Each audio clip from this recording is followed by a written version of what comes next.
noon hour is here. Check it out. And you're locked on to Utah's highest rated, most listened to sports radio station. It's my station. It's my station. This is Hans Olsen and Scotty G on 97.5, the KSL Sports Zone. Hans Olsen, Scott Gerard, 97.5, the KSL Sports Zone. It is a Wednesday, the day, hopefully, before many of you have a holiday, before the 24th. But, Hans, you and I are always willing to hop in the car and do a little traveling when it comes to finding good quality beef. And today we are hanging out with Bart and the crew at Bar W. We are not in the Nephi location. No, we're making this really easy on you today. You just come on down to Spanish Fork. And we are at the IFA location in Spanish Fork. It's real simple. All you have to do, open your phone, type in IFA Spanish Fork. It'll lead you right here.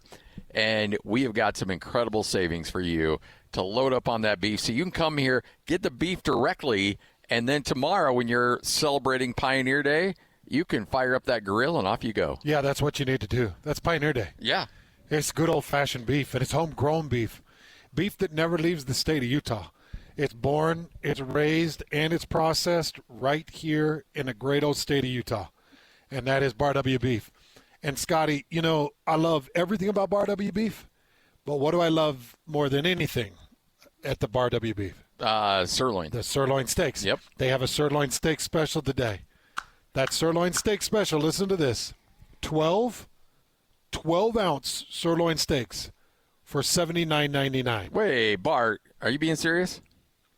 Okay, so hear me out on this. Wait a minute, 12 of those great sirloin steaks. 12-ounce steaks for $79.99. That's the sirloin. You said 12 6-ounces. No, that would not be the Bar W way. No. I said 12-ounce steaks, and I believe there's 16 ounces in a pound.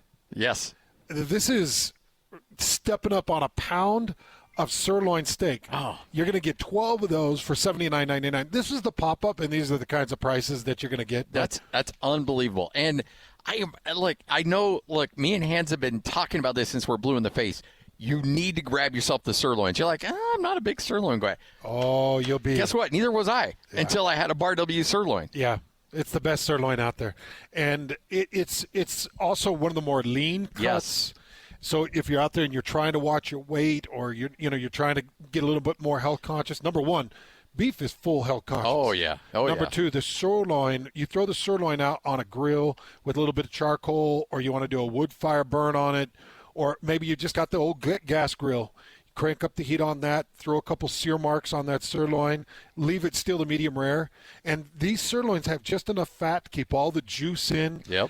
It very simple seasoning. A little salt, a little pepper, and a little garlic or garlic salt. Yeah.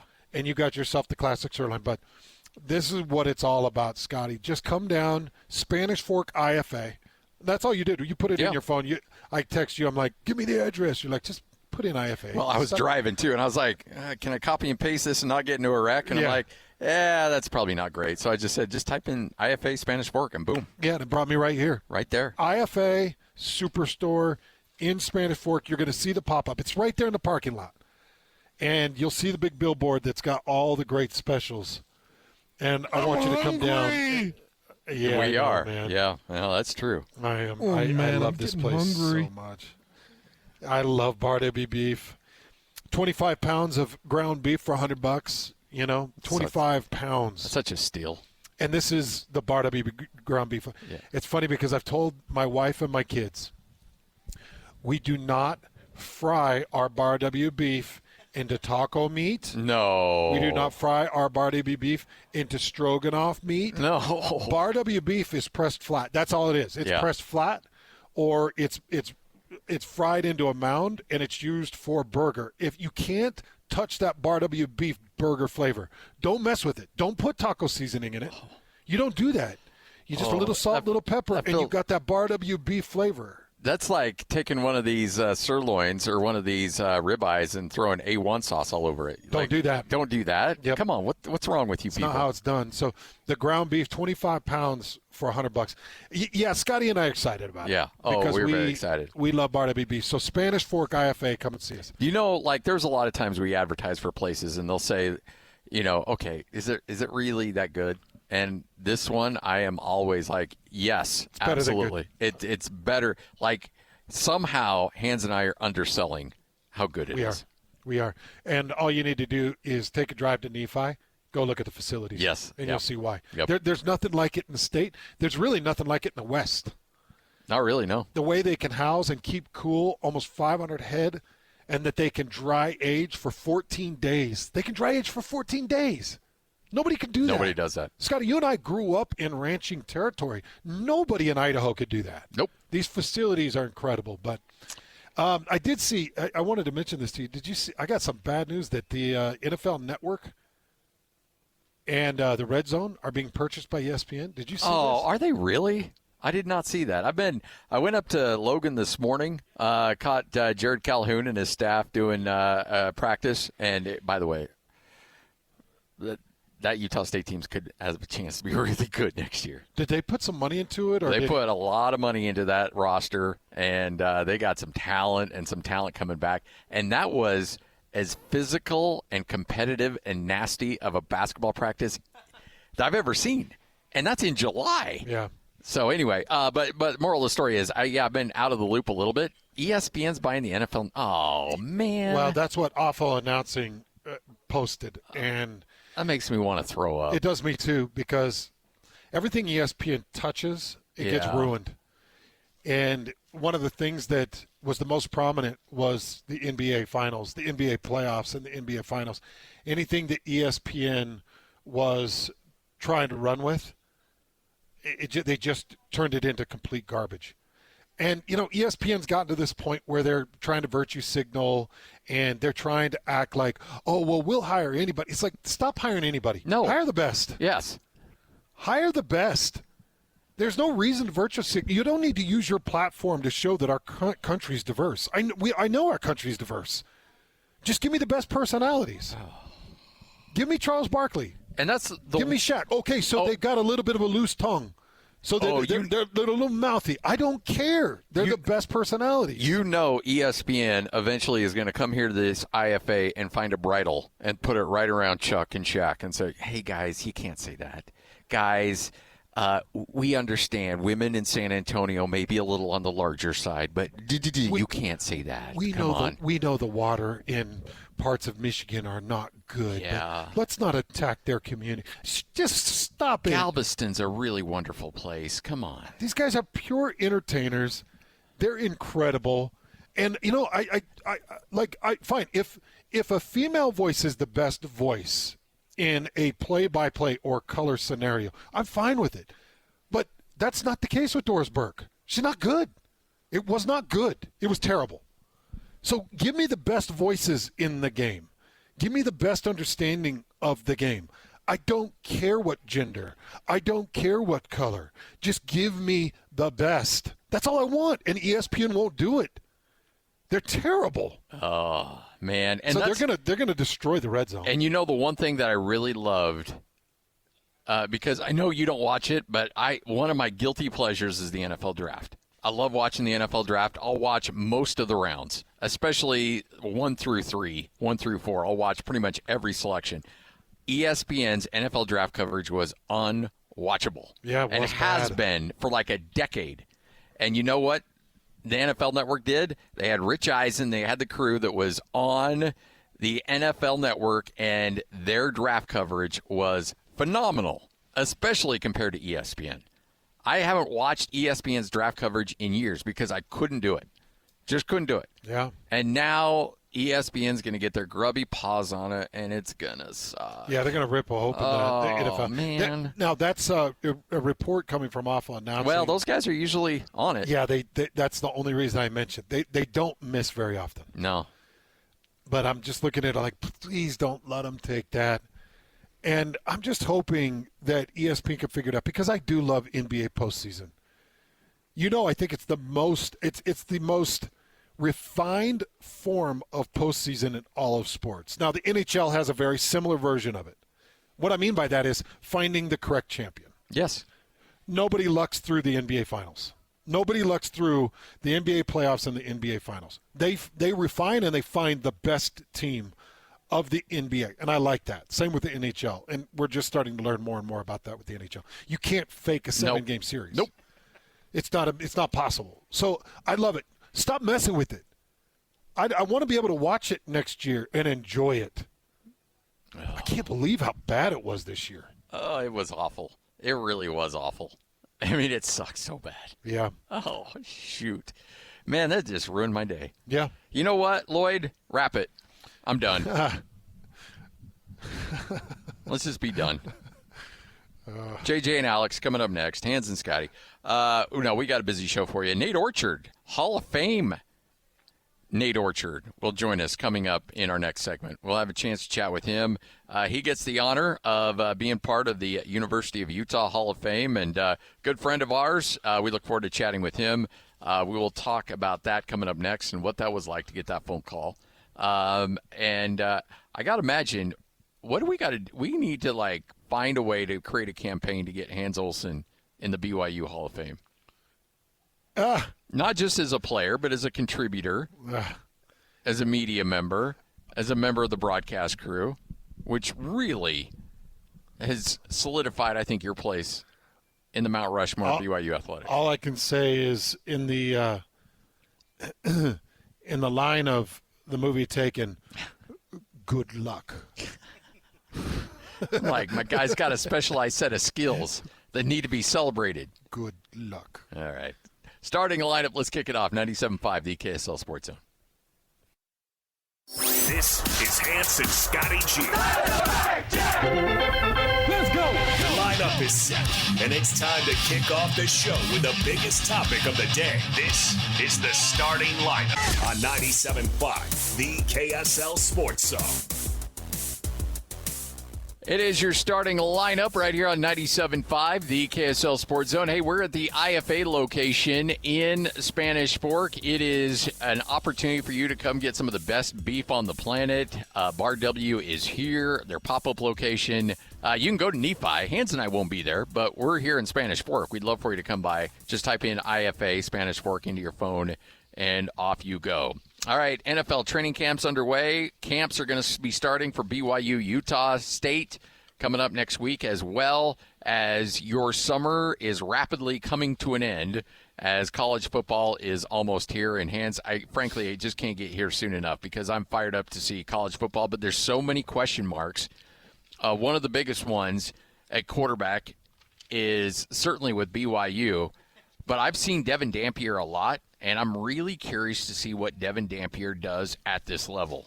There's so many good moments. I watched him in the Mountain West, but there were still some issues that he had with his accuracy. There were still some issues he had in making good decisions out on the field. When he comes to this level and plays at the Big 12, some guys take off and really go, and you see almost like an entirely different player.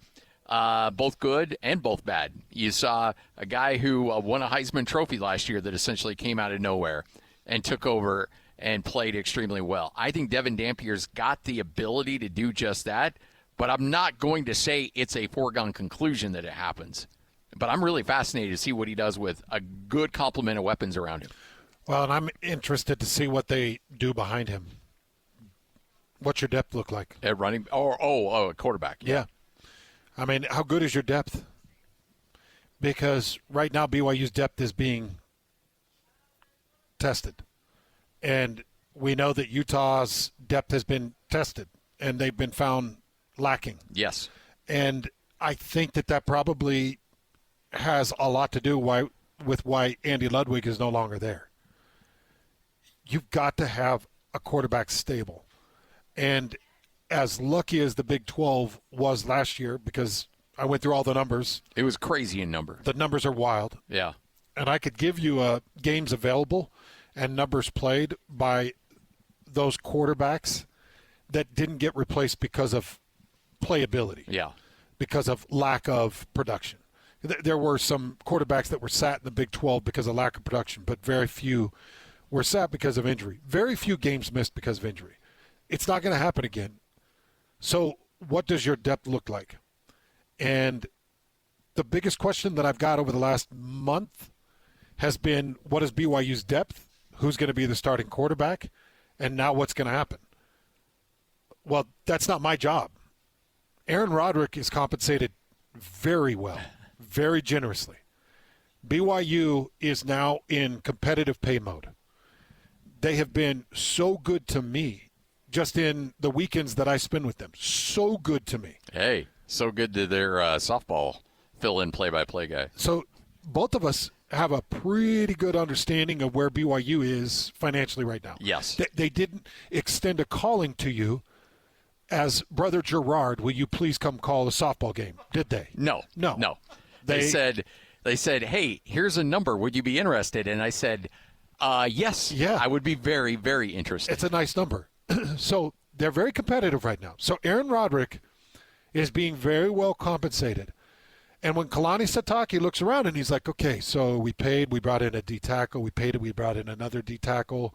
We feel like we've got a pretty good defensive end. I think they paid pretty good for Tassili Akana to come out of Texas. They paid to keep their two outside linebackers. Like, okay, we've got our defense. They're in place. They're locked and loaded, and they're ready to tear heads off. Then you look at the offensive side of the ball. Then, they put some money to keep Chase Roberts around because Chase had an opportunity to leave for the draft or leave for the NFL or jump in the transfer portal and make a lot of money. A lot of money. Because Chase Roberts is regarded as one of the finer receiving targets in the country. So we paid to keep that. We paid to do this, paid to have L.J. Martin.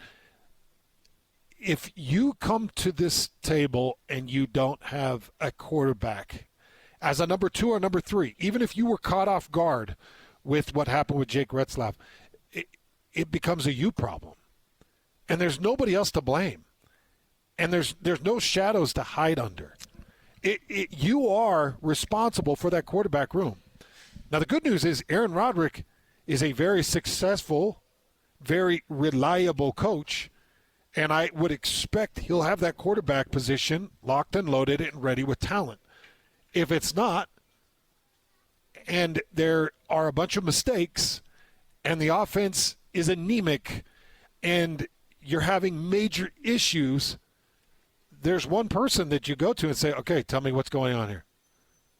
Well, I don't understand. So what was your backup plan for Jake Retzlaff? Well, it was McKay Hillstead. Okay, well, McKay is showing that he's not very good either. So what was your backup to McKay Hillstead? Trayson Bourque. Okay, Trayson is showing that he's having issues learning this, that, or the other, or hitting this route. So what was your hope and expectation past that? There's going to be all kinds of questions. The good news, I think McKay Hillstead's the guy. I would expect that he'll be pretty good. But, Scotty, you know as well as I know, the poop flows downhill. Oh, yeah. And when it flows downhill, you better have answers. And it's going to stop at that quarterback coach / OC coaching position. Yeah. And you're right. Andy Ludwig got caught with his pants down last year. He did. I mean, there's just no other way to put it. He had a bad situation. You put your hope in the fact that you felt like Cam Rising was ready to go, and he was up until he caught the business end of a Gatorade cooler or whatever it was. And then, boom, he's done. And you're like, true freshman, Zach Wilson or Isaac Wilson, go. And that didn't go. Okay, well, let's try Brandon Rose. Okay, that's not going. Hey, what's your name? Batari, you want to go give it a shot? No, okay. Let's figure out something. And guess what? Andy Ludwig doesn't finish the season. And you can say that he stepped away, but I think that there was a mutual decision like, hey, it's probably time to go a different direction. And what does Utah do? They go out and get a coordinator who the likelihood, and you asked him point blank at Big 12 Media Day, if Dampier is here, if Jason Beck isn't here. And I think he dodged the question, but we all know the truth, that he was going to follow Jason Beck. So what does Kyle Whittingham do to make sure he gets himself a quality quarterback? He goes out and gets an OC that brings a good quarterback with him. And so Utah betters their situation there. But if he goes down, then you're kind of back to where you were before. Same thing with BYU. Are you ready for what's going on without Jake Retzlaff? And we're going to find out really quickly in Game 1, Game 2, Game 3 if McKay Hillstead's up for it. I think personally he is from a mental standpoint and from a talent standpoint. I just don't know if he can hold up physically. Now, he never had an offensive line like he has at BYU. He didn't have the weapons at Utah State that he'll have at BYU, complementary. He had a couple of really good players with him, but he doesn't have the complete package. He didn't have the complete package in Logan that he's going to have at BYU. Does that compensate for him not feeling like he has to make plays by himself? Because there were moments, and I called every snap of his in Logan, where that poor kid was running for his life. Yeah. And he felt like he had to make a play. He felt like he had to single-handedly put things on his shoulder because, frankly, there were times where he did. And it ended badly for him. Got a nasty concussion and wasn't quite the same the rest of the year. They tried to plug him in later on, and it just wasn't the same. But I will tell you this. If you're a BYU fan, go watch that James Madison film. Utah State, James Madison. I posted a link to it a while ago. You'll see everything you need to see out of McKay Hillstead. You'll see incredible throws, incredible decisions. You'll see dumb freshman mistakes that hopefully that was 2 years ago. Hopefully he's got that out of his system. But you'll see everything he's capable of in that game. Mm-hmm. The quarterback situation during spring was unfortunate, too, because Jake Retzlaff took so many of the reps. Yes. And it's another indicator that the coaching staff didn't know this was coming. Everybody wants to blame these coaches and say they knew it was coming. They had to have known the accusations. They had to have known some of the investigation.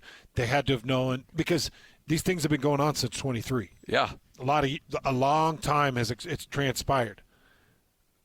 There's no way that Jake Retzlaff takes the amount of snaps through spring if this coaching staff has any indication or idea that this civil suit was coming down and the severity of the accusations in the civil suit was coming down. There's just no way.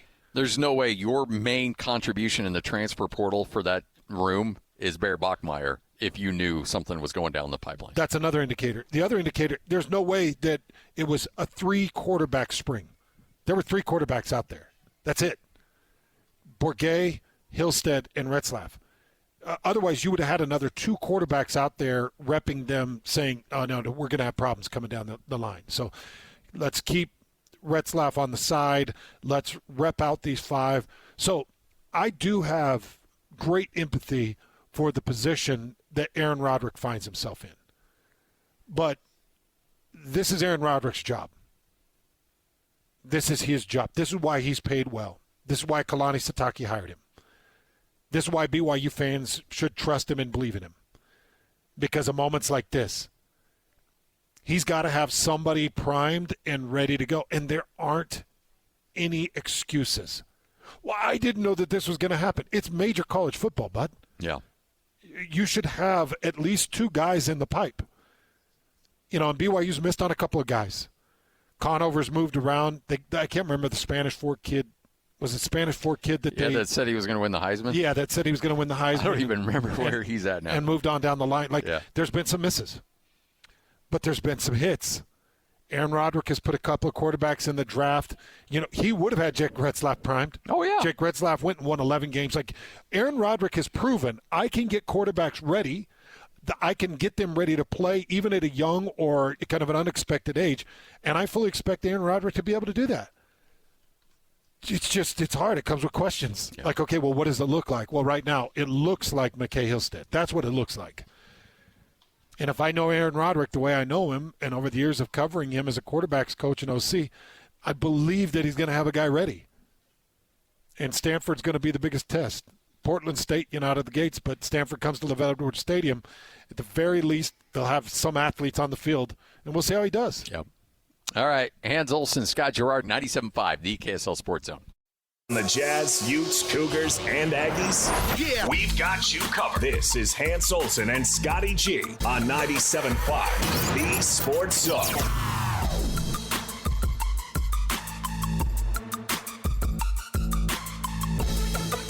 Hans Olsen, Scott Gerard, 97.5, the KSL Sports Zone. Let's load it up, folks. We're live here at the Bar WB pop-up location in Spanish Fork, the IFA location. All you have to do is just open up your maps and search Spanish Fork IFA. It'll bring you right here, and you can load up on all great kinds of quality beef. You will not find better beef in the state of Utah, frankly, maybe even the United States, than you will right here at Bar W Beef.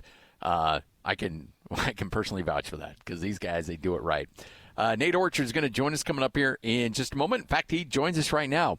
I can't say just Nate Orchard, former Ute. I have to say, Hall of Famer Nate Orchard joins us now. How are you, sir? Hey, Nate. What's going on, Jets? How we doing?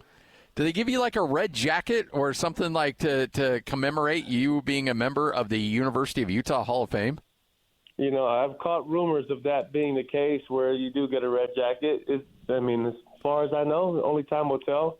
October 10th is the ceremony, and so we'll see what shakes out then. But, man, what a treat this is, and what a pleasant surprise, and something I was not expecting, and it just seems definitely surreal. That is so cool. Give my guy that 46 long, and let's go. Let's do it. Is that something, Nate, where Mark Harlan called you? Like, how do they let you know that you were awarded this amazing honor? Yeah, so I got a call a little over a month ago from Manny Hendricks, just kind of giving me a heads up that I was nominated, that I would be hearing from someone in the coming weeks if I won, being in the Hall of Fame. And so it's kind of on eggshells for a while, waiting, and weeks went by. I'm like, you know what, maybe there's nothing. And then scheduled a Zoom call with Mark.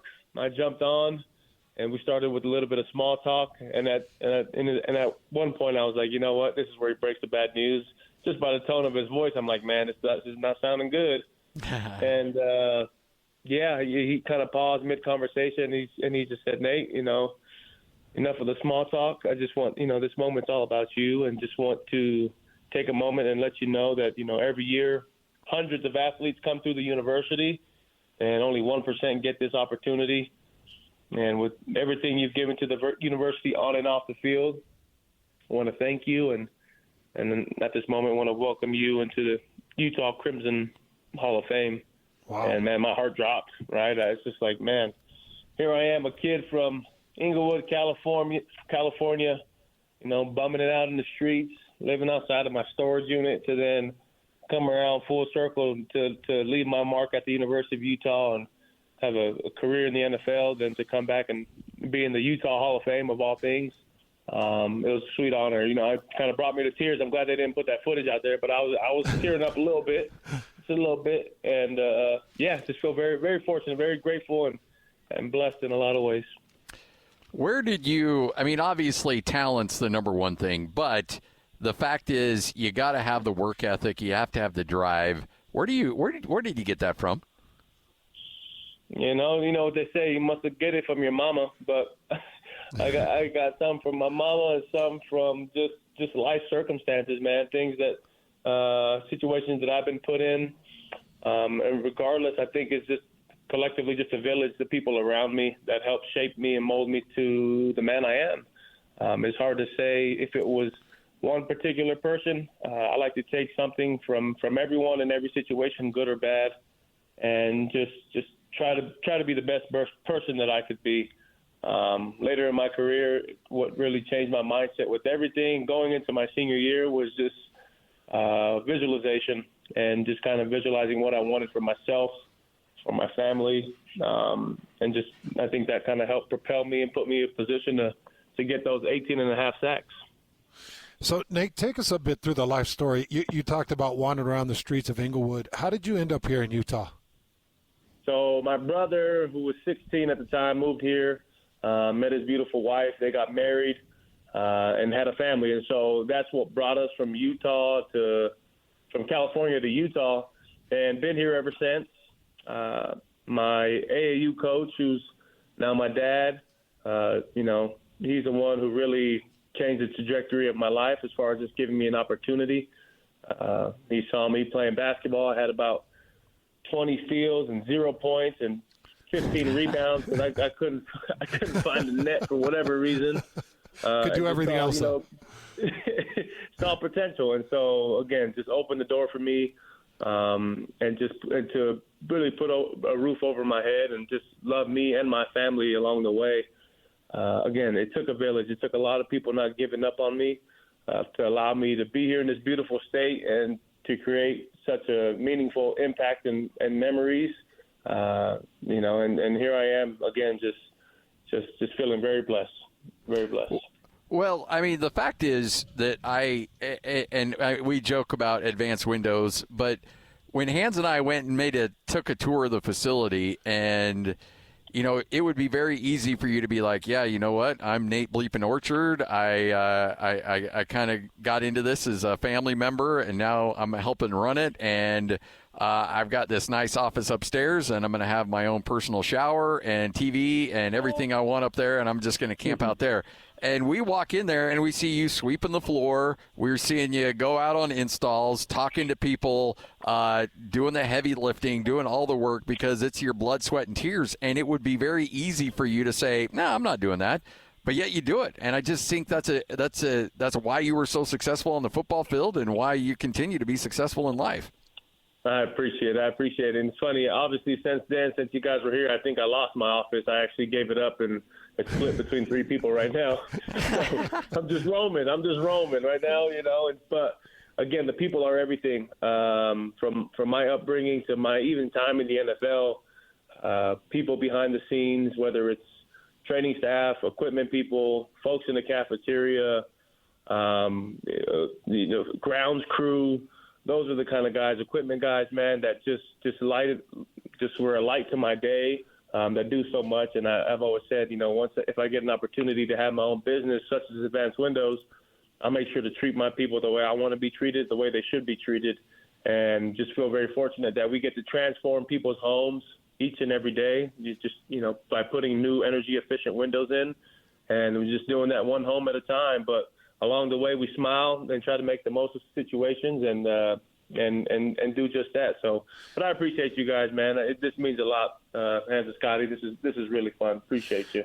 Well, we just love having you on and being able to have a relationship with you. I know that Starlota Lele is another inductee in this class, which is an incredible honor. Was Hunter Dimmick the bookend for you for more than 1 year? Or was it just 1 year, Nate? Yeah, it was, I think it was 1 year, because my junior year is when I had Trevor Riley and the boys who were just a year ahead of me and whatnot. But, Hunter Dimmick was just right behind.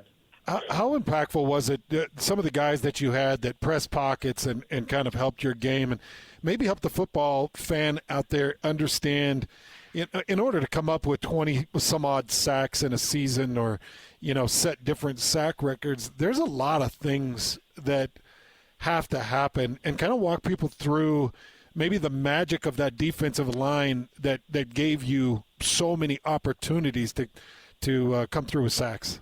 Yeah, no, collectively, football, is a game of inches, and everyone around you and doing their part, it matters.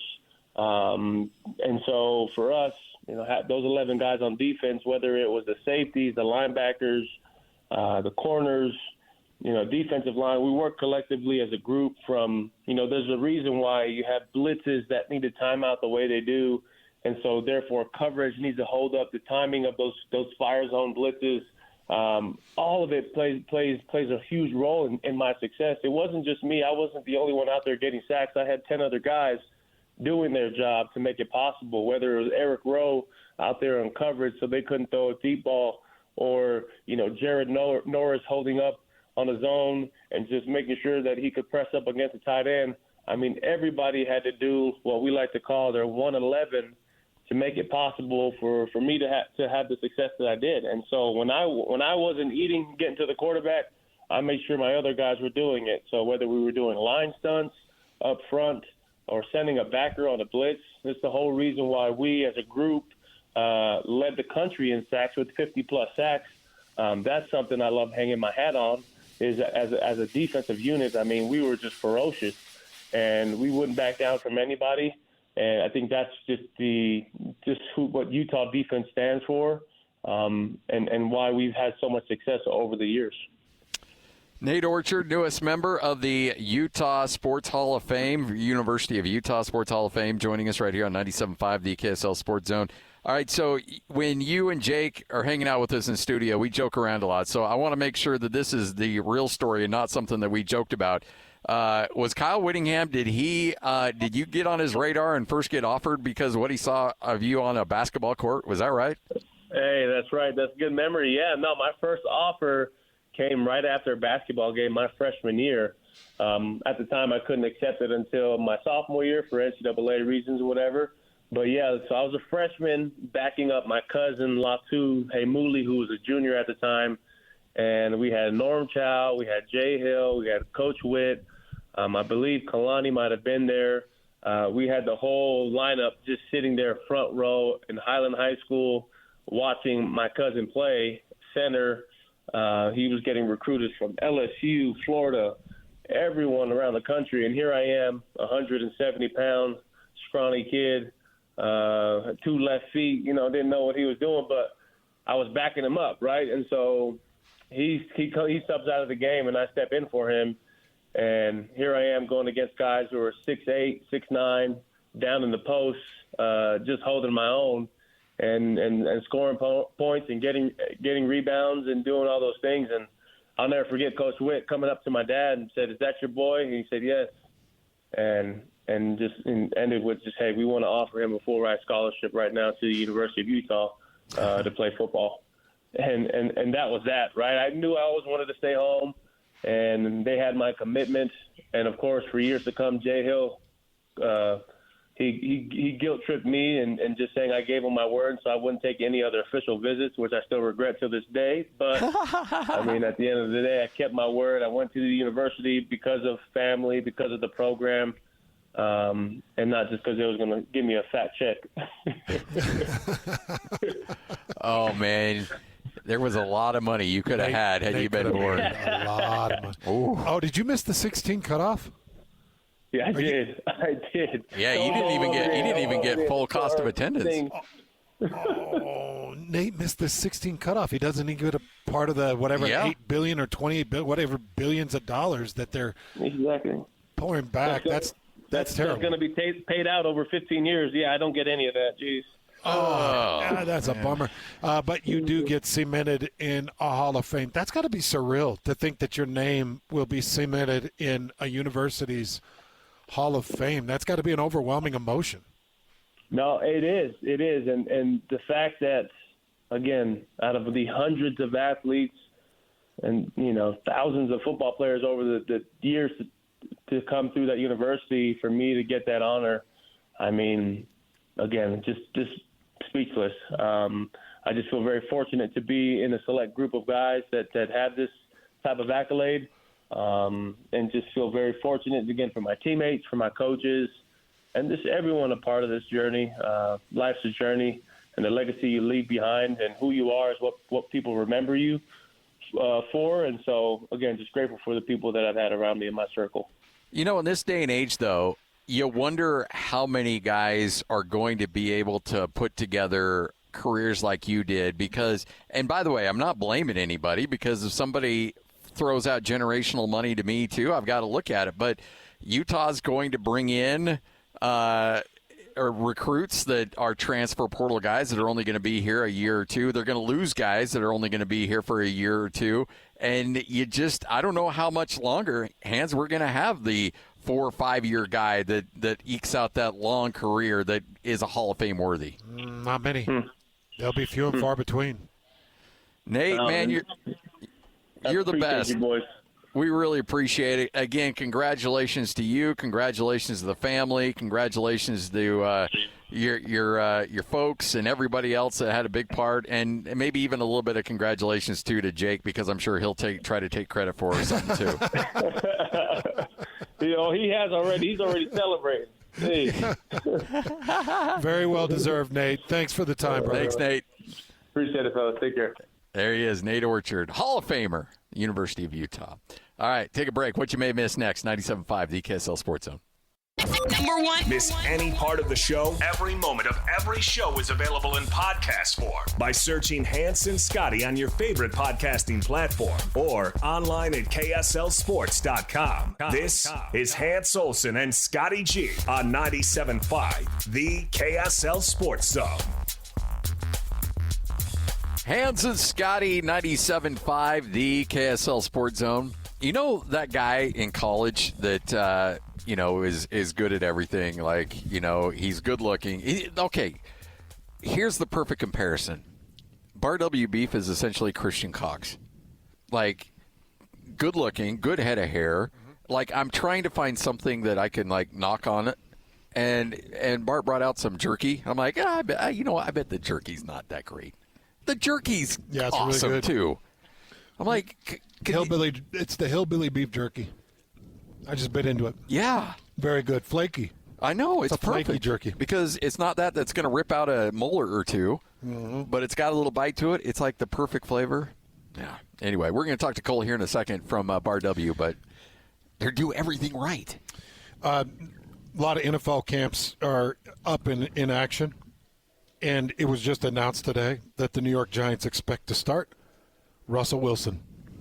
Russell is just rotating camps, rotating organizations, and finding a way to start. They also posted, and I don't know how these videos gets posted. I guess some of the camp is open to public, and maybe somebody's just filming, but they posted a video of Jackson Dart's first 11-on-11 pass. Yeah. And it was a pick six. And everybody's like, oh, it's a big bust. And it's like, can you stop it down? Well, that's what's going to happen. When you get drafted by New York, everything gets Well, that is the worry. That's the worry for Jackson Dart. But they posted the video of him throwing a pick six. I'm like, first of all, it was really nice to be able to go into NFL camp. We used to camp out in Rose-Hulman, and it was a privatized small university. They'd vacate the campus. We would sleep in the dorms. They had 2 soccer fields that we would turn into football fields, and then they had all the facilities, and the Colts would come in and set up these facilities. And it was also private. It was in a bowl. Everything was corridored off. It was all secretive. You couldn't see down or into the field. Anything that flew above would have to get almost right above because so much overgrowth. And it was nice just to be able to prepare and know, okay, if I screw up, if I really screw up, it's between me and my coaches, and I can learn and grow. Here's Jackson Dart, his first throw in an NFL camp, pick six, and it's the only thing you can see on social media. It's almost like he was hugging some woman at a Coldplay show. Like, it's the only thing that you'll see. They keep rotating this throw, and it's like so dumb. He's just trying to figure this out. And I guarantee you the Giants defense was like, watch this. Yeah. Wink, wink. And the receiver was like, hey, let's give him something to – because you mess around and you teach guys lessons. And this is just a lesson he needs to learn. Maybe he won't throw that route now. If he sees coverage and he's like, oh, man, that safety's 5 feet deep off this quick post, I know that I can hit this post. Well, those safeties are a lot faster, and they sneak up on those posts a lot quicker because they recognize, the start out of the gates from a receiver. I mean, he's looking back like, that didn't happen to me when I played Vanderbilt. Like, how is this happening? Right. So it's just funny. Just cracks me up. So now they're already announcing Russell Wilson is the clear-cut starting quarterback as they begin training camp, according to Coach Brian Dable. Giants country. Let's ride. Man, Giants on there. When was the last time? Oh, well, I guess the Giants were in a Super Bowl. They beat the Patriots. What was that, 2010-ish? They beat them. Yeah, I think 13, 14. Were they the ones that upset the perfect season? Oh, yeah. Yep. I still can't believe Eli Manning was a decent quarterback. I can't. 2-time Super Bowl winner. I'm still not real sure that Eli Manning was a good quarterback. He'll be a first ballot Hall of Famer because his last name is Manning, and he won 2 Super Bowls. But a regular season, Eli, everything Eli for me is like to win that game against New York, he had to have Odell Beckham. Was it Odell Beckham that ended up catching the football on his helmet? No, it was like Mario. No, there were.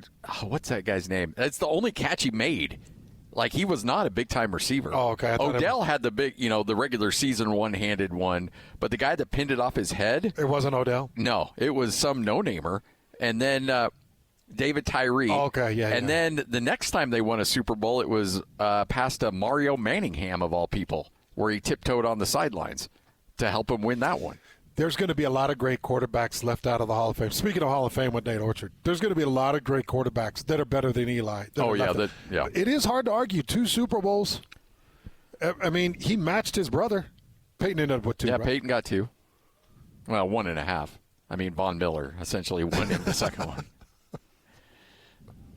And I love Peyton, don't get me wrong, but Come on, don't take away that Broncos. That's a full one. He's got 2. Look, I love the Broncos. That if you were just a football fan and watched, that's probably the most boring Super Bowl in NFL history.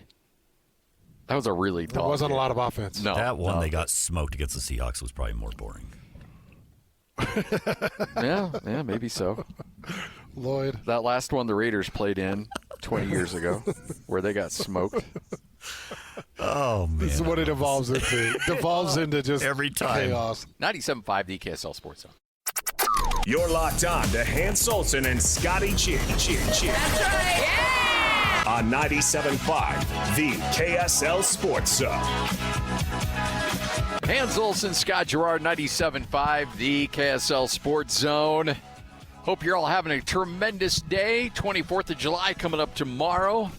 But, boy, I tell you what, Hans, we got a lot on the table coming up this week, and NFL camps underway. I think there's only 1 or 2 teams that have not started their camps. So the NFL is going to be here. We got NFL preseason coming up in 8 days from now, and off we go. But it still is a little level of uncertainty going on. We saw Memphis the other day tried to buy their way into the Big 12. And at first report, it was $200 million. Now more reports have come out that said it was closer to $250 million that they tried to work their way into the Big 12. And the Big 12 is like, nope, don't want your dirty money. Keep Bill Street to yourself. We don't want to bring in the number 1 crime capital in the United States. What do you think it boiled down to? Is it the crime capital? Because I think Memphis is number 1 right now. Well, I think that it's do you bring eyes to the TV sets? And Memphis does not bring that in football. And every now and then when Calipari was there, they were bringing them in basketball. But, I mean, you got Penny Hardaway, but really, when's the last time you saw Memphis be great in basketball? It's been a minute. A long time. So they're not really relevant. Now, you think Memphis, and you know about their sports teams a little bit, but really? Is anybody lining up to watch Memphis? And that's what these conferences have to ask themselves. Sure, they're bringing in some money, but at the end of the day, is it going to be a net positive for us? Is it worth splitting it up? Eventually, I know they'll take some deferment on payments for a while, but after a while, they're going to want their money. And is it worth splitting up that piece of the pie, another slice, for Memphis? And the Big 12 said, yeah, not really, no. Do you think there's anybody that they would accept? Would they accept Boise State? No, I think Boise's already made overtures, and they've been rebuffed. Why not? Because wouldn't Boise State at least be a brand and a label that they believed, okay, they're going to pour money into it. They're going to be competitive on the football side of things. I think Has Boise ever been competitive with basketball? They've been to NCAA tournaments, but they're always one and done. Yeah. They're always solid in basketball, but never awesome. They won the tournament, I want to say, a couple of years ago, but they're fine in basketball, but nothing great. That it's the same thing. Like, they look at the market size and say, not enough eyeballs. Yeah, they bring a brand. There's no doubt, but Brett Yormark is all about making money. And if they have done way more research than I could ever possibly hope to imagine, and they know who makes them money and who doesn't. And right now they're looking at Boise, they're looking at Memphis saying, you guys aren't going to make money for us. Does volume of teams stabilize your conference? I think so. Now, that to me is a proponent of expansion because there is safety in numbers. And knowing that at any moment you could get poached. And I know everybody we talk about says, oh, nothing's going to happen until 2030, 2031, but none of us saw USC jumping. None of us saw Texas and Oklahoma jumping to the SEC, but Brett Yormark the other day said he's not overly concerned about expansion right now. I'm not concerned about realignment because my job as the commissioner is to create stickiness and give reason for our schools to love it here. Mm-hmm. And I think right now they do. I also believe that in January of 30, when we go back into the market for a new TV deal, we have a chance to do something pretty special because, we've not been a free agent for 20 years. Because don't forget, I went early when I got here. You did. But I had to go with the incumbents. Okay, I wasn't a free agent. We all know when you are a free agent, you can command something very different. And I'm looking forward to that free agency moment. And everything I do now is all about how do I create value for January of 30? How do I continue to build the brand of the Big 12, the brands of our institutions? And I think we have a real chance to do that. Do those institutions understand what you're just saying? Yes, 100%. They know we're playing the short game, but we're also playing the long game. He doesn't really have interest in expansion, just retention. And the people that I talk to, both on the BYU and Utah side of things, just the inside conversation is there is happiness. Now, Utah fans love to kick up and love to stir up the talk of, well, it's Big Ten or it's ACC or it's independence. It's anything but the Big 12. I know that Utah fans have not been as settled as maybe Utah administration and Utah coaching. But the people that I talk to at the University of Utah are very happy and feel very stable and feel like they're in a very solid conference in the Big 12. Things could have gone very poorly for the University of Utah a year ago. And I know that Big 12 or Utah fans don't necessarily like Big 12, but they have embraced the role of the villain in that conference, the team that, or the fan base that everybody loves to hate. And they've embraced that in a big, big way. But the Big 12 did you a solid. Let's make no mistake. It could have been very bad for you when that Pac-12 imploded. And the fact that they brought you on and gave you a full share immediately, that was impressive. Well, I think that's a pretty solid extended hand. Yes. To the University of Utah. You could have been Washington State or Oregon State. But understand, too, on the flip side of that, it's a perfect fit for the Big 12. Yes. Oh, it made sense on both sides. Man, it's such a stabilizing force. Now, this is my perspective, and it's just my opinion. I believe having BYU and Utah in the same conference is a stabilizing force for any major conference. I think that those two teams and those two fan bases generate enough intent between each other that they bring the eyeballs, they bring the passion, they bring the crowd support, they bring the revenue, they bring what you need. Mm-hmm.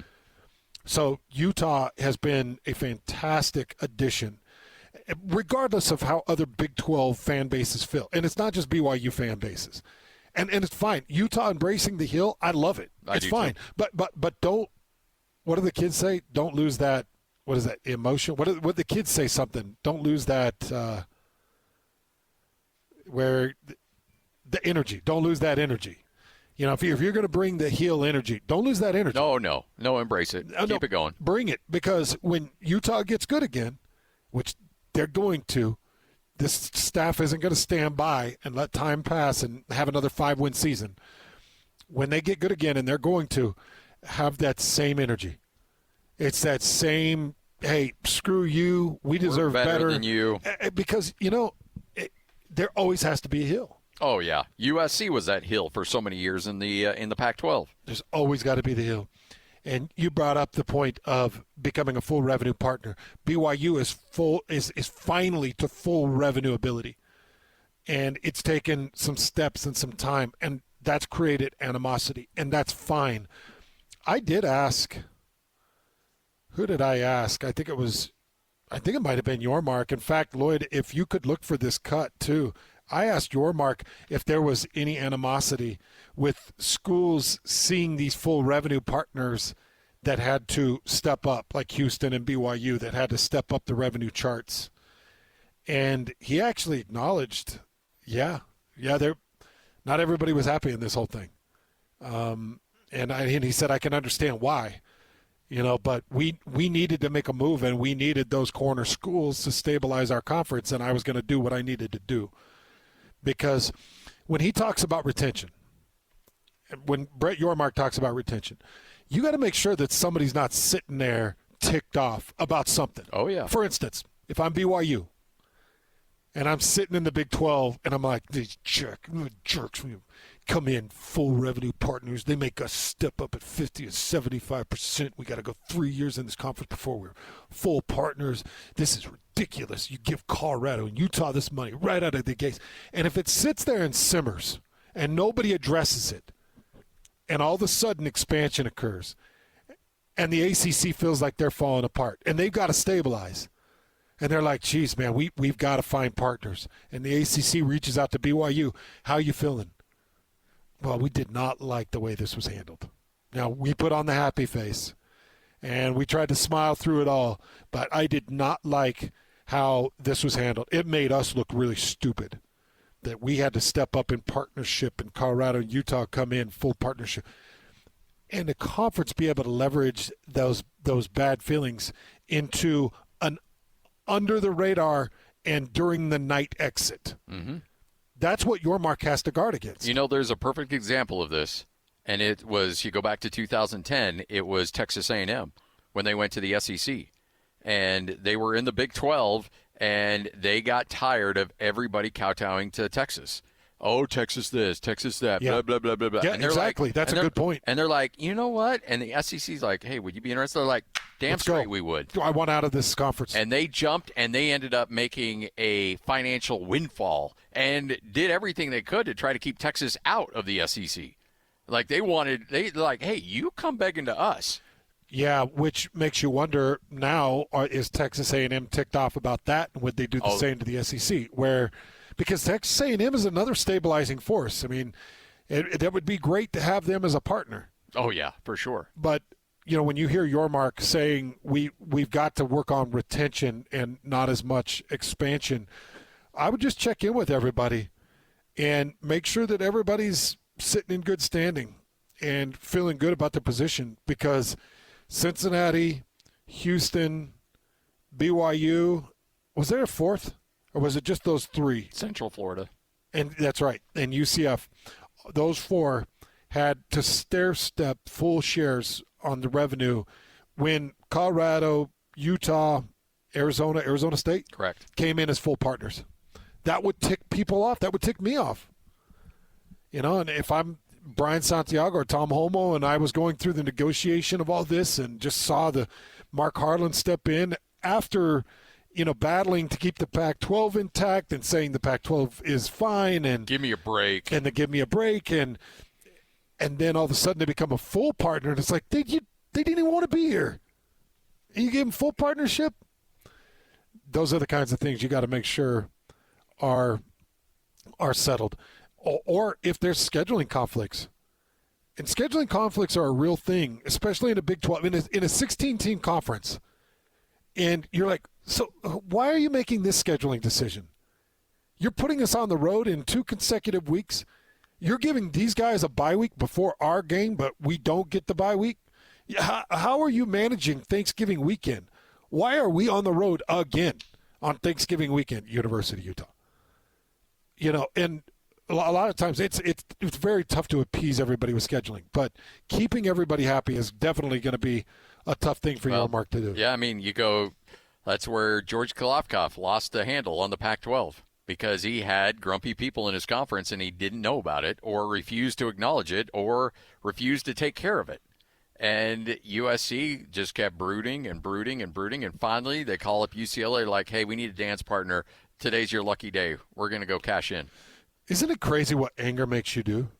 And to think that university departments are above pettiness and anger, you're out of your minds. No, they're the worst at it. They're some of the most petty, vindictive, and angry people, and because they feel like their university and their brand is the end-all, be-all, and how dare you disrespect our brand? We'll get you back, and if we got to cut your throat while you sleep, we'll do it. It's tough, man. These departments are very competitive. So good luck to your mark. It's hard to keep everybody happy. Somebody could fall through the cracks. You know, and all of a sudden a longtime partner in West Virginia could be like, I don't like how we're being treated. Yeah. I don't like, we're cast off. We've been in this conference. We're watching these people come in and they own revenue shares and they're getting all of these obligations and all these priorities, and we're just sitting here like trying to be the good fellow and the good member. No, I'm done with that crap. Yeah. It's time to get ours. Yeah, and West Virginia finds a way to exit to a conference that makes a little bit more regional or geographical sense. And yeah, I think you'd probably survive West Virginia leaving, but if West Virginia left, would that show a bit of instability? It only takes one domino to fall to sometimes the whole thing snowballs on you. Yeah, because really love this current edition of the Big 12. I do too. And I'm hoping that it can sustain for years. It does feel like when 2029 comes around, it's going to make 2031 and 2030 and 31 very interesting. Yeah, unfortunately. All right, Hans and Scotty, 97.5, the KSL Sports Zone. Top 60 and 60 watch list as Hanson Scotty gets you ready for the start of the 2025 college football season by highlighting the most influential players on their team for the upcoming season. At 9. Get the call, baby! Come on, let's go! Here's today's newest addition to the watch list. Hans and Scotty, 97.5, the KSL Sports Zone. We're live here at the Spanish Fork IFA location. You want to come by and hang out with us? We got all kinds of great opportunities for you to get the Bar W Beef experience. Again, Bar W Beef, some incredible savings, some incredible specials. We'll talk more about that coming up here in just a moment. But it's time for our top 60 and 60 watch list. Let's go to that Utah defense and talk about a standout linebacker. John O'Hall recruited him as a safety a couple years back. It was very evident that he was going to grow into a linebacker. He's now 230 pounds, played a lot of good snaps for us last year as a linebacker, has really embraced the position change, and we expect big things from John O this fall. John O'Hall, linebacker, University of Utah. Yeah, he grew into a linebacker very quickly. And certainly you can see the impact he's had on that defense. And is going to have. Yep. It's going to be impressive to see this Utah defense, who people forget just because they look at that 5-7 record and they think, okay, they weren't very good. That defense was elite last year. Mm-hmm. Considering the circumstances that they got thrown into, that defense was about as good as you could possibly hope for. They just got no help from their offense. His usage will be interesting, the way they use him with Levani Damuni and Fano and Barton, and the way they can rotate him in his usage. He ended up with 38 tackles last year. I think he ended up with 2 picks, maybe 3 interceptions. He was really good at defending the pass, and you can use him in so many different ways, but Jonathan Hall will be a staple for the University of Utah. And a guy, as you mentioned, there's a lot of linebackers that are getting a lot of pub. He flies under the radar a little bit, but make no mistake, he's going to be very important for them and what they're going to try to do defensively. All right, time for your good, the bad, the ugly. All brought to you by RGS Exteriors. Lloyd, let's fire it up. It's time to saddle up and talk about the winners and the losers. This is the good, the bad, and the ugly. Now, here's the good. Woo! Good story here. Yeah, Ric Flair beat skin cancer, and it's like Ric Flair is beating everything. I don't know if I've seen a guy go through more health battles than Rick, but he's only 76 years old. He looks like he's 176. Yeah, he lived a good life. Oh, man. He's got some stories. What I wonder is he rich? I don't think so. I bet I don't think he is either. I think people assume he is. I don't think he's nearly as wealthy as people would assume. So I look at a lot of heroes from my youth that were WWF, guys like Jake the Snake Robinson. Jake the Snake is scraping together money just to survive.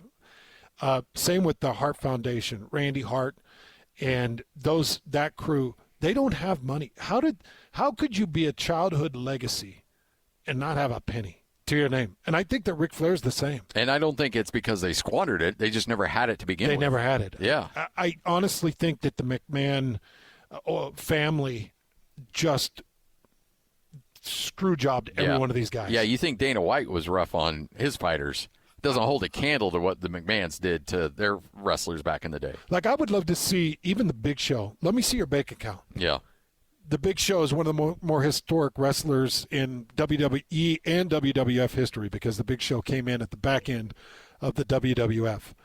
Okay, let's just go back and let's take a deeper dive and a deeper look at Andre the Giant. Yeah. Because Andre the Giant should have enough money that he should never have to worry about a penny for his entire life. But as I've heard his story, he didn't make money through professional wrestling. Like it just wasn't there. So when I see a guy like Ric Flair, who's constantly in the news, dealing with major health concerns, he's had different heart issues and different types of cancers, and he just beat a very aggressive form of melanoma. I'm like, man, did these guys get taken care of? I don't think so. And I hope that now that's the case, but guys like John Cena, The Rock, those guys, some of your modern guys, they had to go into the movies to make their money. Yeah. I think that even now, I think WWE wrestlers still don't get paid well. And it's shocking because, man, they'll pack a stadium. Yeah, and what they do, the collateral damage to their bodies. Oh, yeah, they're shortening their life. I saw the lifespan, was it a 10-year career of a WWE wrestler, and I want to say it was in the high 50s. Oh. Now, there are a lot of different heart failures and issues that bring that down, but it is not a good lifespan. No. And it doesn't seem like it's a good living either. Well, and especially those guys in the 80s when steroids were so rampant. And it was probably expected that you did that stuff. Yeah. Yeah, DiBiase and some of that crew. I still look at guys like The Undertaker or Kane. Those guys, to me, are still the modern wrestler. I'm talking about the legacy wrestlers, the Ric Flairs, the Hulk Hogans. Yeah. Those guys, the Jake the Snakes, those guys got nothing. And nothing. And Ric Flair was wrestling into the 2000s. Yeah. Ric Flair was still on the mat in 2010, 2011, doing his thing for the WWE. But anyways, thinking about you, Rick. I love all those legacy wrestlers. One of the best ever. All right, there's your good. Let's get to the bad. Now the bad. Well, Travis Hunter's father currently behind bars in Florida after violating conditions of his probation. Travis Hunter Sr.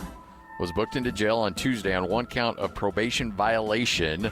Law enforcement alleged in court documents that Hunter Sr. was too far away from his electric monitoring device. Got to have that thing on your ankle at all times. Can't walk away from that bad boy. Well, and apparently he tried to say that there was a malfunction. They went back. They found that all the equipment was functioning properly. And so he's been charged. And for those of you that don't know, he was pulled over with possession of a gun and drugs in a 2023 traffic stop. And so that's added to his house arrest and his probation. And violation of probations, they take that really serious in Florida. Yeah. You walk out of that bracelet and that thing's going to light up like a Christmas tree. Remember, he wasn't even able to attend his son's Heisman Trophy ceremony. Yeah. Back in December. He was given court permission to go to Green Bay in April to watch his son get picked with the number 2 overall pick in the NFL draft. But, you can't allow yourself to get into trouble like this. And plus, you got your son to worry about. You don't want to be a storyline for your son. That's what I think about. I try to put myself in some of these shoes, put myself in the shoes of Travis Hunter. And do you really want to be that embarrassment? Yeah. Do you really want to be that? Do you want to be Patrick Mahomes' dad? You want to continually bring the negative storylines and then the questions, because the first thing that Travis Hunter is going to get asked at Jacksonville Jaguars camp after a practice is, hey, Travis, is your dad going to be able to come see you at camp? Hey, Travis, these charges that just came down on your father's probation issues, is this going to prohibit him from being at your first game? Hey, Travis, is this a problem that you saw growing up? Is this something that's going to end up being a problem for you? Hey, Travis, these guns and weapons and drug possession issues, is this something you don't? You have to answer these questions. Yeah. You don't want to, but you have to because the old man's putting you in that spot. Is this a distraction? Well, it wasn't until you keep asking me about it. Now it's a distraction. Oh, man. If I'm Travis, I just throw my hands up hey, Dad, if you could, it would really help if you just stay out of the storylines. Keep that monitor on. Everybody's watching you, Dad. Yeah. You can look, I will give you a beautiful house, everything you need to stay comfortable. I just need you in that house at all times wearing that bracelet. Don't make yourself a storyline for me. I have a hard enough job. I don't care if you're the number 2 overall pick or if you're Mr. Irrelevant. You have to mind your P's and Q's, or the NFL's going to kick you to the curb real quick. Yeah. So, Dad, do you like the nice stuff that I'm giving you? Do you like all the the good food and the TVs and everything that comes along with it? I just need you to stay in this house and don't go anywhere. It's sad. It is really sad. As a father, the last thing you want to do is hurt your kid. Yeah. And maybe Travis Sr., maybe he just doesn't see it, doesn't know. Maybe he doesn't care. I don't know. I don't think Patrick Mahomes' dad cares. Maybe he thought he could step away from his device and all would be fine. Maybe there was a misunderstanding. Maybe the reports are wrong. I don't know. But the fact that he's in the headlines in a negative way just sucks for Travis Hunter as he's starting his rookie NFL camp. We talk about the fact that if you're the number 2 overall pick, you're going to be given every single opportunity known to man to be successful. But also with those opportunities, that comes a heavy, heavy spotlight, man. That target is on your back. Everybody's going to want a piece of you. Any rookie or any veteran that's going to line up against you in practice wants to show the world what they can do based on the Heisman Trophy winner. Like, you have to be on your game every single moment of every single practice because, as you pointed out, all the cameras are rolling. It only takes one. You could have the best practice on the planet. Jackson Dart may have completed his next 15 passes. Nobody cares because he threw a pick 6 on his first one. Yeah, and that's all that's posted. And the haters want to hate, and they want to see your downfall. And I guarantee you Travis Hunter's got a lot of haters. Oh, yeah. He's the type of personality. He'll build a lot of haters. Everybody wants to see his downfall. There's a lot of people that are probably laughing that his dad's in the headlines like this and are glad to see it because people hate to see greatness. And Travis Hunter's greatness. Yeah. He is a very, very special talent. I think he'll continue to prove people wrong, and that's the other thing. He'll see the haters, and he'll go at them. As long as he keeps his head down and stays focused, he'll be fine. Yeah. Because he's got the physical gifts that nobody else has. All right, there you go. Good, the bad, the ugly right here on 97.5, the KSL Sports Zone. Coming up next, another edition of Whole World News. And then John Kimball, president of Real Salt Lake, will join us coming up at 2:05 right here on the Zone. It's time to span the globe for the hard-hitting news you care about. Well, not really. But hey, at least we found it interesting. This is Whole World News on 97.5, the KSL Sports Zone. We've got the whole world in our hands. You got the whole world in our hands. We've got the whole world in our hands. We've got the whole world in our hands. It is time for another edition of Whole World News right here on 97.5, the KSL Sports Zone. So in southern Florida, in Hernando County, there is a major freeway. Yeah. It's US 98. Okay. Major freeway. Yeah. I think it's 666. Just that's no joke there. Massive. Earlier this week, 8:30 in the morning. Ooh, right in the middle of rush hour. Yeah. And it was Friday. Oh. 8:30 a.m. The FHP started getting calls of a man on a lawnmower. On the highway? On Highway 98. 38-year-old Christopher Spain was riding his lawnmower. And so then you start thinking, okay, it's one of those souped-up lawnmowers that almost looks more like a tractor, like a John Deere tractor. It wasn't. It was a zero radius. Yeah. It's more like a disc than it is. Why am I picturing the water boy? I think that's probably pretty accurate. Yeah, but this was actually a newer zero radius kind of disc mower that has the two handlebars that steer. Yeah. And Christopher Spain was on the freeway in the middle lane. In the middle. Just trying to get Not himself even on the shoulder. No, just trying to get himself to work. So they pulled him over, and his pupils were small. He had flushed skin, dry mouth, visibly irritated, and ended up failing sobriety tests. You don't say. Well, he ended up refusing to perform field sobriety exercises. He was arrested on the charge of driving under the influence. He was taken in and, shocking, was found to be under the influence But was it alcohol or anything else? I think it feels like it might be something more involved here. They did not put the specifics of what he was under impairment of. My guess is it was a cocktail. There's drunk, and then there's driving on a 6-lane freeway on a zero-radius turning lawnmower. Friday at 8:30 in the morning. That's wasted. That's not drunk. No, yeah, that's you're seeing purple elephants dancing on rubber balls in the middle of that freeway. Yeah, you're chasing penguins. Yeah. So this guy is probably not going to be driving his lawnmower anywhere very soon. How fast do those lawnmowers get? I think up to 8 miles an hour. Oh, not 120? No.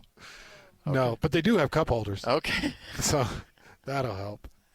Hans and Scotty, 97.5, the KSL Sports Zone. Looking for the latest on the Jazz, Utes, Cougars, and Aggies? Yeah, we've got you covered. This is Hans Olsen and Scotty G on 97.5, the Sports Zone. Hans Olsen, Scott Gerard, 97.5, the KSL Sports Zone. Fired up to chat with our next guest. He is the president of Real Salt Lake and the Utah Royal FC. John Kimball, kind enough to join us. John, how are you? Hey, John. Hey, I'm great, guys. How you doing? We're doing all right. Can't complain at all. Things are heating up, though. RSL, you guys are on a hot streak. Congratulations. Yeah, I just have to acknowledge the Ozzy Osbourne intro. So I know. that. Rest in peace. Yes. Right on. Yeah, things are getting heated up. It's exciting, and now's the time that we got to step up. What do you think some of the antithesis of this igniting is, John? You know, I said it before. We've got a really good team, and it's just been about timing. It's been about being healthy. It's been about, getting some calls to go our way. It's just been all those things. And the other thing that I truly believe is now's the time at the end of the season where you need all those pieces to fall in place so that we can, qualify for the playoffs and then hopefully go on to win a championship. Yeah, no doubt. The one thing we wanted to talk a little bit, we'll get back to RSL coming up here in a moment, the team and on the pitch and everything, but the announcement with the Larry H. Miller Group taking on other opportunities, and I think it's a really cool story, bringing in other investors from the community, people that have had ties, that have been successful business opportunities here in the state of Utah. Kind of walk us through the process of having other businesses and members of the business community be part of the RSL family. Yeah, I mean, it's awesome. And I would say that we're on the surest footing that we've ever been on as a club. And it's a great opportunity to bring other people that are, pillars in our community or people that have, not only created great businesses, but also been very, solid people to help build our community on board with Real Salt Lake and the Royals. When you were a part, kind of the early form of Real Salt Lake, you guys win an MLS Cup. What was it that unified that team that made them so great to make the run to a championship? Yeah, I think it was just, straight up, it was just work ethic. It was a pride in the club. It was kind of a blue-collar mentality of people who wanted to win. And you guys have been part of locker rooms where you can sense that. You also probably seen locker rooms where the team didn't have that. They might have a lot of talent, but there's just something missing, something that's cohesive. And that's what I believe we truly have again, is we have a team that's willing to fight for each other. We have a really solid locker room. We have some amazing leaders that are amongst our players, and now we've got this just really solid footing with ownership.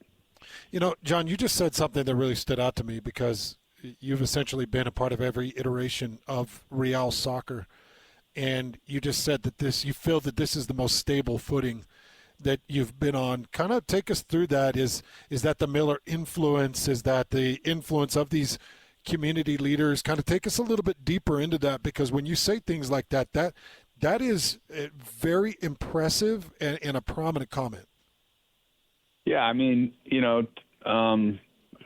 really from the beginning, there's just been a lot of amazing people that have been owners and that have led this team. And I would not say that we've ever had a situation necessarily where we haven't truly been building, from Dave Checketts and getting the team here in Utah to, Deloy Hansen and building the academy, to then David Blitzer and Ryan Smith. This has all been a process of getting us to a point where now with the Millers, we have the opportunity to just have a locally owned team and a family that cares deeply about our community. And yet we still have that opportunity with David Blitzer, with the breadth and all of the things that he's doing with sports around the world and with soccer around the world, that we can lean on having that global reach, but then also having, what we've always wanted and needed, just an owner here locally that truly cares about what's happening in the state of Utah. And David Blitzer had that vision of that's the type of partner that he truly needed. And now with the Millers, we've got all the pieces in place. You're watching already a star, but now becoming a superstar, Diego Luna. Talk about his progression, how much fun it's watching to see his trajectory at this point. I mean, he's just a unique, very special individual, and I had the opportunity to go to dinner with him last week, and the one thing I said to him is he has worked for everything he's got. Nothing's been handed to him. He came in obviously very young, very ambitious, but he has put in all the work. I mean, he has hustled and grinded and done everything he could to get where he is. And we're literally just seeing, the very first iteration of him. He's going to be an absolute superstar, not only for Real Salt Lake, but for the United States. How tough are these seasons on these athletes? John, I was looking at a season. You were kind of talking about it. You're on this hot streak in the beginning of June, all through June, and then beginning parts of July. And, you start to kind of think about it. It's like, geez, this thing goes all the way into October, if I'm not mistaken. How hard is it for these athletes in this length of an MLS season? Yeah, I mean, it's funny you say that, because that's one of the comments when I talked to Diego. I said, this is just amazing what you're doing. And he said, I'm exhausted. Because it's not only just the MLS season. Then you've got, people like Diego and players like Diego that get called up to go play for their countries. And we've got a number of different countries represented on our team, and players get called up to play for their countries or in different tournaments. And, Diego's been gone for over a month and just back just recently. And now I'm in Austin right now. He's here in Austin playing in the All-Star game. And so it's exhausting. And then you throw in, Hanser, you were just talking about is how long this season is. It starts in February, ends literally if you get to the Cup in December, and they get about a month and a half off. And so it's a bit of a grind. And that's part of the management that I think sometimes people don't understand as to why we see different players out on the field sometimes. It's part of that management. We've got games, Saturday, Wednesday, Saturday coming up over the next couple of weeks. And, they're grinding and hustling the whole game. And so, the coach needs to give them a break sometimes. So that's why you'll see some of those changes. When you have a guy like Diego that's homegrown, what does that mean for Real Salt Lake just to have that title next to his name, and what that means to the development of, RSL's been around for 20-plus years, but to be able to say this is a product of what we're building here, that's got to mean a little something special too. Yeah, I mean, luckily we were able to bring in Diego when he was young. 17, I think, is when he first got here.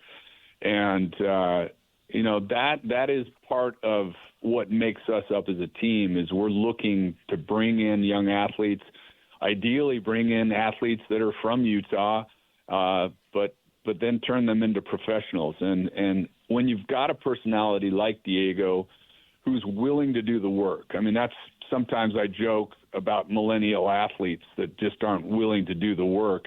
And then you've got players like Diego that see his opportunity, knows that he has to maybe work even a little bit harder, and is willing to put into the work. I mean, that mentality is where great players come from.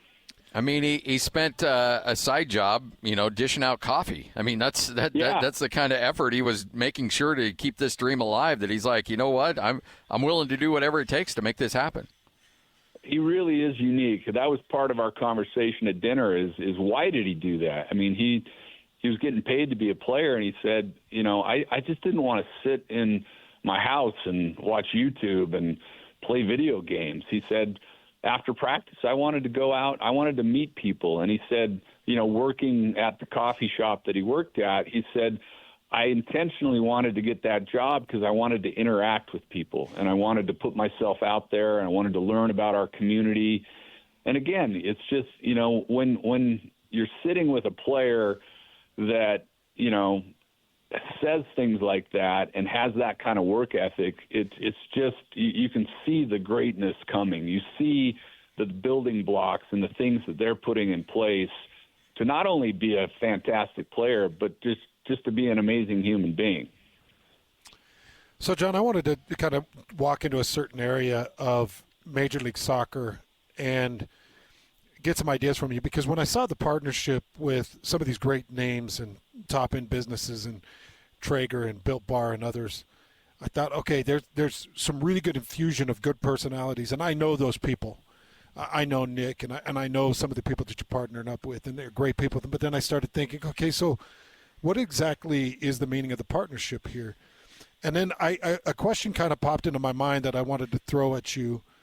When you see great players like Lionel Messi, or when you and I were working together at a different radio station, David Beckham, who was brought into Major League Soccer, and you're taking these huge steps with international names and world-renowned names, the greatest soccer players of the world, the cost on these guys, it's 9 figures. These are 9-figure soccer players that Major League Soccer has found an exception for and a way to bring in.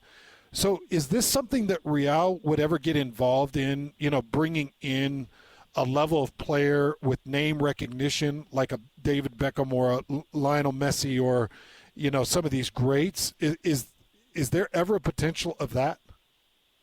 I would never say that would never happen, but just part of the mantra that our club has is to really to try to develop players. And part of that is because that we're one of the teams that has invested a significant amount of money in an academy.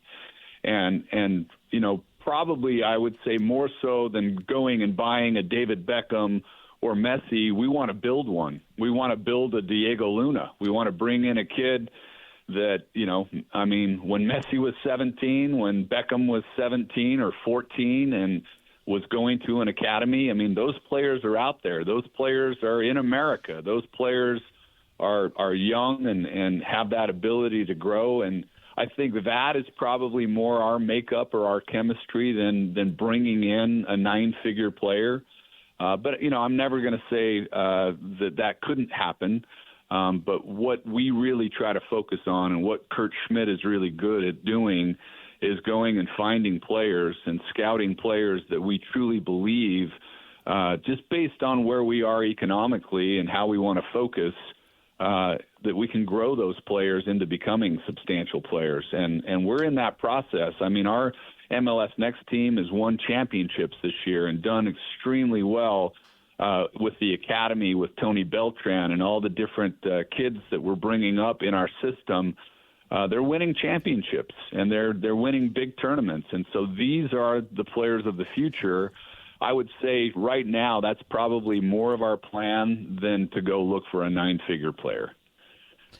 So we were down at Mountain West Conference Media Days last week, and I asked the commissioner how soon before a conference, whether it be, a G4 or a G5 conference like the Mountain West or even a Power 4, offers its Tier 1 rights completely to a streaming service. And she said, we're not there yet, but we're getting close. How would you describe and I know this is kind of coming out of left field a little bit, but overall, Are you pleased with the Apple TV deal? And if so, is there things that you would like to change, or is this going the way that you had hoped it would at this point? Again, I'm in Austin right now for the All-Star game, and with that are the Board of Governors meetings. So we've been meeting on this for the last 2 days. And there's an amazing amount of research that I'm sure you guys are very familiar with, where, linear broadcast and the broadcast of old is on a massive decline, and all the streaming services are on a massive rise. And that is where the MLS put its dollars and they were actually a little bit ahead of the game. So it doesn't strike me too odd that, whoever you spoke to said, oh, yeah, this is what's coming. We're looking at that. Well, the reason they're looking at it is that is absolutely the future. That is the way that whether YouTube gets into sports, obviously Netflix is getting into it. All of those streaming services are now investing significant dollars into sports. And that's the future, because the linear and the broadcasting of the past is getting left behind. So, the MLS may have been a little bit ahead of the game, and I think we're actually really positioned very well to do amazing things with Apple. And Apple is obviously one of the biggest brands in the world. So we've partnered with that. Now, has there been bumps? Have there been things that we've had to learn? Absolutely. But I think we're learning a lot of things that all these other sports entities are going to benefit from, but we're now well ahead of the game, and being there with a brand like Apple, I wouldn't change that at all. I think we're right in the right place. So, John, when I look at women's soccer as compared to men's soccer in the United States of America, it feels like our women are always quite a ways ahead of our men and men in international competition. And with that being said, the Utah Royals, such a specific, incredible group. Talk about why women's soccer seems to be progressing and continually ahead of men's soccer in this country.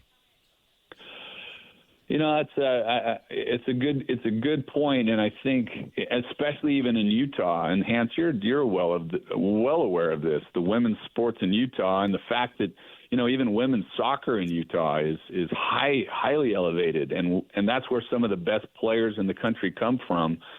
I just think they've been given a lot of opportunity to play. We take it very seriously. We love women's sports. I raised 2 daughters that played sports and feel that it was a big part of them becoming amazing women. And, I think there's just been a tremendous amount of opportunity, and this league is also, really working hard to give women an opportunity to excel at these sports. And, the Royals has just been a fantastic – I mean, I actually – I love watching women's soccer because they don't roll around and pretend like their leg's broken, and they play the game. I'm sorry to say that on air, but I just really feel that I just get so excited to come. I used to love to watch my daughter play, and absolutely love watching the Royals play. And they take it very seriously, and they're competitors. And I think, with that, the U.S. women have an amazing opportunity to keep doing incredible things at World Cup. And I think it is all based on just incredible opportunity.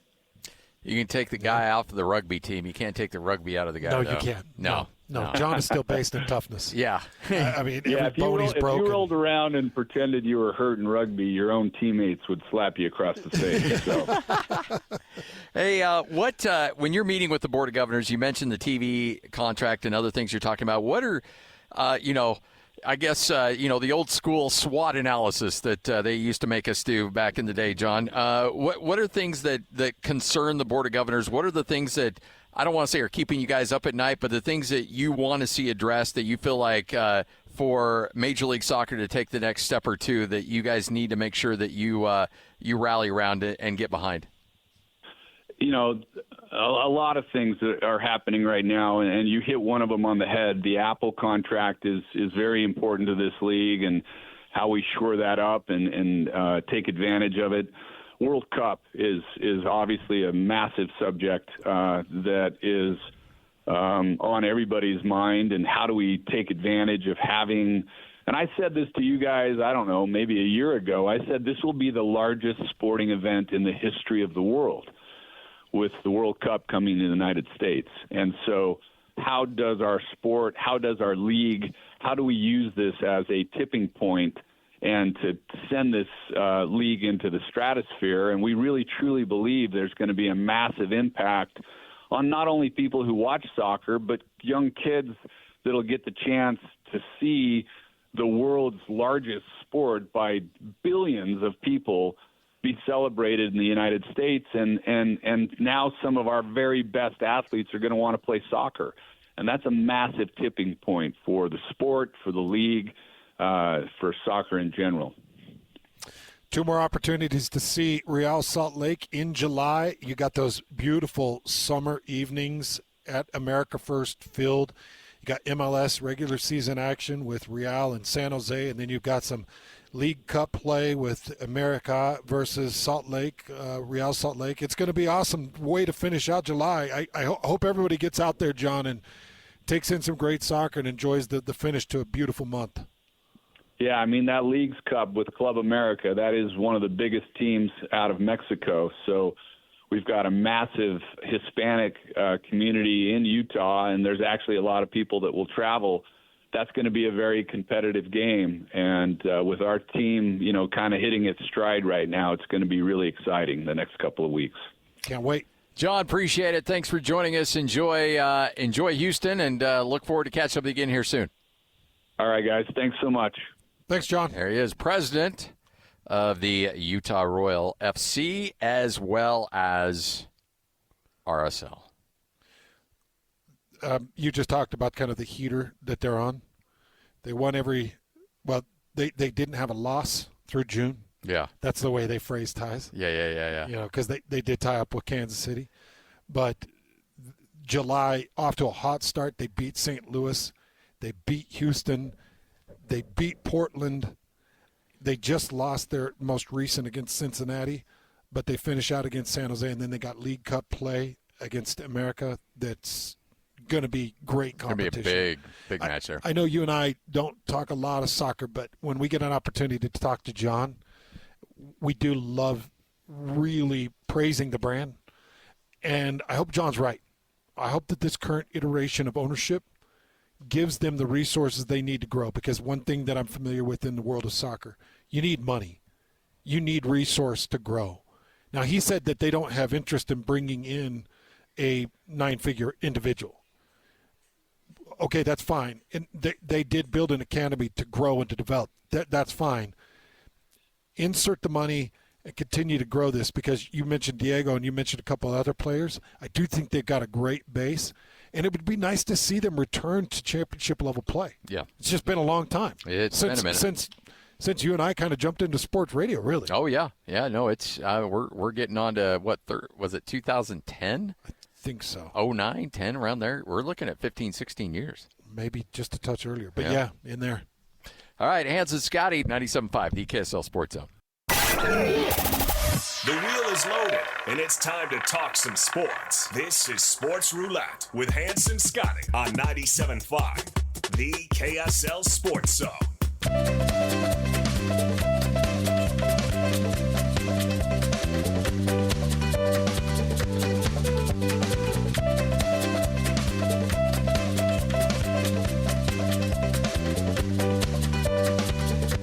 Hans and Scotty, 97.5, the KSL Sports Zone. It is Sports Roulette, but before we do that, we got some tickets. It's a Wednesday, which means it's a Win Ticket Wednesday. Caller number 12 right now, 801-575-ZONE. That's 801-575-ZONE. You're going to win 2 tickets to see Jason Aldean Full Throttle Tour 2025. Nate Smith's with him, DJ Silver, Raylan, all July 26th at Utah First Credit Union Amphitheater. Tickets on sale at livenation.com. But if you want tickets right now, be calling number 12, 801-575-ZONE. That's 801-575-ZONE. You want those tickets? Call and claim them. All right, let's get to it. Lloyd, fire up that wheel.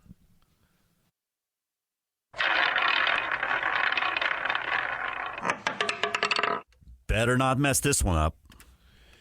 How do you mess up Joe Burrow's contract? Oh, boy. You're the Bengals. The Bungles? Yep. This is wild. So Joe Burrow says, this is a quote, "This is obviously disappointing. You'd like to have all your guys out there day one to try to build that cohesion that I was talking about earlier, but that's not how it usually works out." He's upset because they don't have Trey Hendrickson signed and ready to go. They don't have Shamar Stewart, who's a first-round rookie. He's one of the last unsigned draft picks. You don't have how do you mess these contracts up? Because the last thing you want to do, I was talking about this in Big 12 retention. The last thing you want to do is upset Joe Burrow's apple cart. Yeah, yep. Now, Joe Burrow got his deal done, and he's making good money, as he should.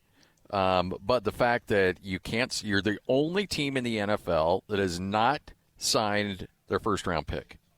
And it should not be hard. It was hard back in the day, but the collective bargaining agreement, I want to say back in 2010, 2011, made it much easier to sign your first-round picks because everybody slotted in on a spot. But he doesn't like the language that the Bengals are trying to shoehorn in on that. Yeah. Which, the Bengals are like, well, a lot of other teams do this. Well, nobody else is having a problem with it, only you.